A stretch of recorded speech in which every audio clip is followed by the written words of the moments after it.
distinguished ladies and gentlemen, industry leaders, government representatives, partners, and friends of Africa's energy future. It is an honor to be here to speak about a topic that holds the key to transforming Africa's industrial trajectory, building an African refinery hub. Let me begin by framing the context. Africa produces approximately 7 million barrels of crude per day, though we consume only about 4.3 million barrels of petroleum products per day. And quite troubling, we refine just about 40% of that domestically. Most of this production is in Algeria, Egypt, and now Nigeria, with the start of the Dangote refinery. In Sub-Saharan Africa, we don't have more than 3 good working refineries. To compare Europe and Asia, they refine about 95% of their consumption. So while we produce plenty of crude, we still import about 120 million tons of refined petroleum products each year, and effectively exporting jobs and importing poverty into our continent. That's about $90 billion of market opportunity being captured by regions with surplus refining capacities. To put this in perspective, only about 15% of African countries actually have GDP greater than $90 billion. We are effectively handing over an entire continent's economic potentials to others year after year. Now, I must clarify, I'm not against global trade. On the contrary, I believe in the power of free markets and international collaborations. But trade should be rooted in the principles of economic efficiency, comparative advantage, and a fair playing field. And it defies logic and economic sense for Africa to be exporting raw crude only to re-import refined products. Products we are now more than capable of producing ourselves, closer to both source and consumption. So why is this happening? Why have we not been able to refine our own petroleum products at scale? Based on our experience, building the Dangote refinery, the largest single-train refinery in the world, we encountered 3 broad categories of challenges, which is technical, commercial, and textual. So let me walk you through each one of them. The technical challenges, let me begin with this one. Let no one underestimate the complexity of building a world-class refinery anywhere in the world. As a matter of fact, we have one single equipment that weighs 3,000 tons, which is the first of that kind of equipment to land in the soil of Africa. These are among the most capital intensive and logically complex industrial facility ever built. To construct ours, we were actually the EPC contractors. We had to take the charge to be the EPC contractors because we couldn't get any EPC contractor that agreed to come and take this risk. They say Africa is very risky. They don't want to take the risk of coming to Nigeria to build a refinery. So we had to actually do that. We bought over 2,700, we created a company and also bought over 2,700 hectares of land, which is 7 times the size of Victoria Island. of which 70% of it was actually swamp. So we had to debush the land. Based on the data on climate change, we had to raise the land by about 1.5 meters. So we pumped 65 million cubic meters of sand from the sea. We installed over 250,000 piles of 35 meters each. Anything that you see in our refinery is standing on pipe. Millions of meters of piping, cabling, electrical wiring, and so on. One prominent company, which I shall not name, supplied us with faulty equipment, which I believe was intentional. The equipment was actually quite critical to the startup of the refinery, and without that, we couldn't have started the refinery. And that it took us 2 years to correct the various defects of commissioning that unit. And that actually reminds me of when we bought the refineries of Port Harcourt and Kaduna in 2007. The government took it back, and they are still not yet there. At peak, we had total over 67,000 people working at site, of which 50% of them are Nigerians. So coordinating around the clock across hundreds of disciplines of nationalities. Then, of course, we now came through COVID, of which actually set us back about 2 years. But I think we must be thankful to the government, because despite the COVID, China and India, based on the written note by the president then, may he rest in peace, they allowed us to operate and allow us to charter planes and bring in people to continue. So but we continue at a very lower phase. But we persevered. We built not only the refinery, but also a seaport, because the existing port capacities in Nigeria couldn't actually handle over 60% of our equipment. And you can also imagine that we brought in 150,000 containers. And majority of them we had to go through Lome and keep bringing them in. We also had over 2,600 of heavy equipment in the construction company, over 1,000 vehicles, and 330 cranes of 100 tons and above. We even actually built the world's largest granite quarry, because nobody could supply us with the quarry, which is about 10 million tons. But most of the hurdle actually, was assisted through the cooperation by NMDPRA to assist in terms of accelerating the construction.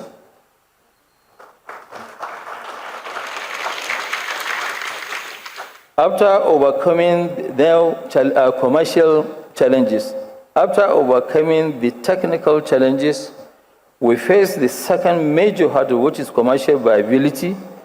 Once the refinery was ready, we now proceeded to line up working capital to commence operations. Exchange rates has gone up from $156 at inception of the project to $1,600 at completion. The interest rates were exorbitant, but we had no choice. We appreciate all the local and the international banks by standing with us. They really stood by us, and they have done very well. One of the first commercial shocks we came with was crude feedstock sourcing.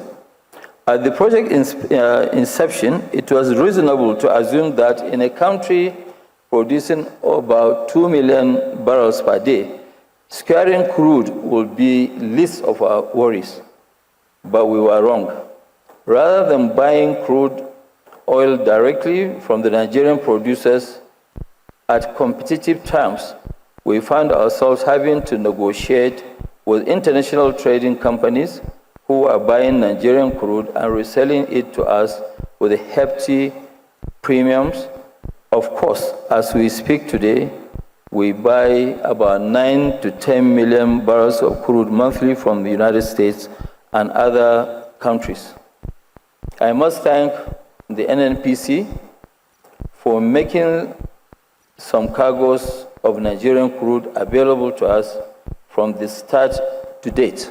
They have done very well. But it's been very, very difficult with the IOCs. IOCs have been the most difficult in our journey. Even after securing the crude, transporting it became another bottleneck. Lifting schedules were constantly shifted by upstream operators, and we were hit with excessive port and regulatory charges. Skyrocketing port charges made about 40% of the total freight cost, meaning it cost 2/3 as much as chartering a vessel, with the crew, insurance, and fuel included. Meanwhile, refiners in India who purchase crude from all regions, even farther away, enjoy lower freight charges than we do right here in West Africa because they are not saddled with exorbitant port charges. This is not only in the oil industry. I mean, if you look at it now, I can go to New York. It was just about $400 from London. But to go to Accra from Lome, you pay $600. So I just want to say that so some of you that know what is happening, you can have a rethink. In terms of port charges, it is currently more expensive to load a domestic cargo of petroleum products from Dangote refinery, as customers pay both at the loading point and also at the discharge point. But when they load from Lome that competes with us, they pay only at the port of discharge. This is simply unfair and it is unsustainable. Then came the challenge of selling the refined products. Unlike Europe, which has adopted harmonized fuel specifications, Africa remains fragmented. Every country has its own fuel specification standard.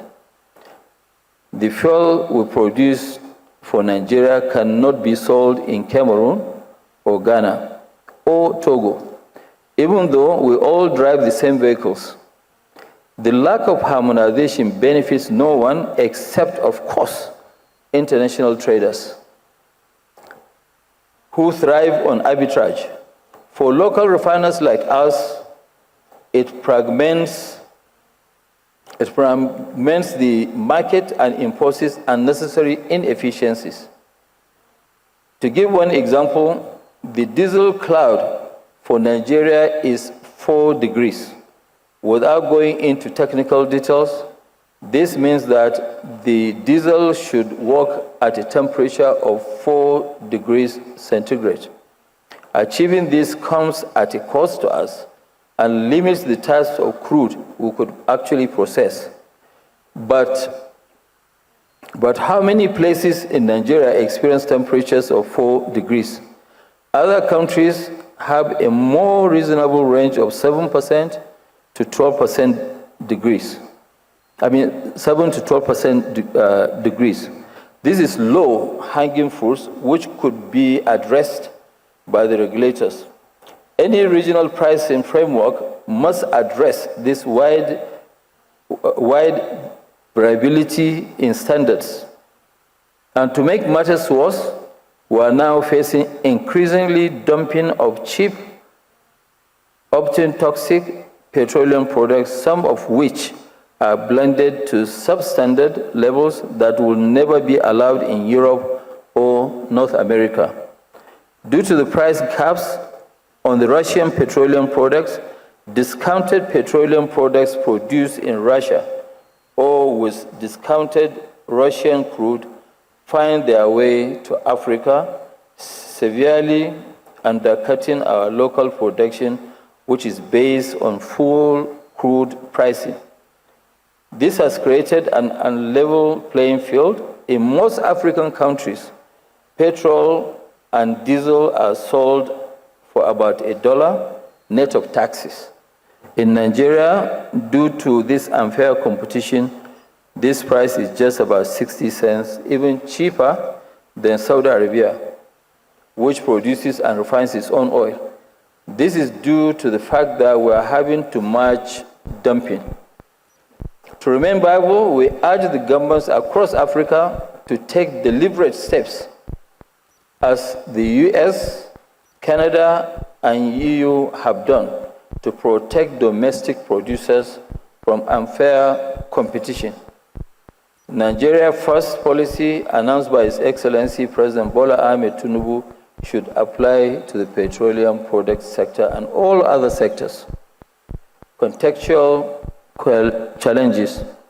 Let me speak to the third and perhaps the most complex category of contextual challenges. Beyond infrastructural deficit, the most formidable challenge we faced was entrenched in rent-seeking within the petroleum value chain across many African countries. This sector has historically been a major avenue for corruption and rent-seeking, or rent extraction, really. When you build a refinery and disrupt that system, you are not just innovating, you are actually threatening powerful interests that will seriously fight back aggressively. Another major barrier is the offshore Lome floating market, a uniquely African phenomenon. International traders maintain a floating storage of about 2 million tons of petroleum products just offshore Lome. These were being sold at inflated prices, given the lack of local refining capacity. Immediately, the Dangote refinery became operational. They decided to crash prices. But make no mistake, those who profit from this system will do everything they can to prevent other refineries from emerging. The whole essence of Lome is to ensure that no refinery operates in Sub-Saharan Africa. In fact, I don't see any new major refining project succeeding with the offshore Lome market existing. The obstacle must be dismantled through policy alignment, regional cooperation, and above all, strong political will. Without political support, there is no way for any new large refinery to be built in our lifetime. What I want to say is that if that support is not there, we will not. In fact, the entire people who are here with us, none of us will see a new refinery being built in our lifetime. Opportunities ahead. And yet, despite these challenges, the opportunity is massive. When we entered into cement sector, Nigeria had a production capacity of less than 2 million tons per annum and was entirely reliant on imports of up to 2007. Nigeria actually was the second largest importer in the world after the United States of America. Today, thanks to our visionary investment, determined execution, and government support, we have over 52 million tons of capacity. That's just Dangote alone, without Bua, without Lafarge, without Mangal, across Africa, and will be at 60 million tons capacity by mid of next year. We are now net exporters of cement in Nigeria and other countries, and we are targeting an export of $500 million of cement and clinker by the year 2027. This is the same happening in petroleum refining. Today, Nigeria has actually become a net exporter of refined products. Actually, before I came on the podium, I asked my people how many tons we actually exported of PMS. In the last, from June beginning to date, we have exported about 1 million tons of PMS. This last 50 days. We have now polypropylene. By the time at our full production, Nigeria can only consume 30% of our own consumption. And we did the same with urea.